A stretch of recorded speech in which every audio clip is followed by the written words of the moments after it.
எடுக்கணுமா? இங்கே எதுவும் இல்லை, பெட்ரூமில் தான் ஒரு பொருள் எடுக்கணும். நான் உங்களுக்கு ஹெல்ப் பண்ணலாமா? சரிங்க சார். அப்புறம் அந்த லோன் மேட்ரு. அட அது அப்புறமேட்டு பார்த்துக்கலாங்க. அதான் நான் மேனேஜர்கிட்ட சொன்னால் அவர் ஓகே சொல்லுவார். சரிங்க சார். இல்லை எதுவும் எடுக்கணும்னு சொன்னீங்களே. பெட்ரூமில்.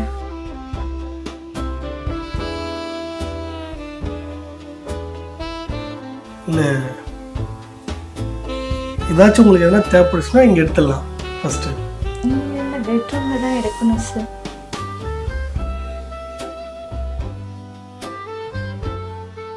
அப்படியா? ம்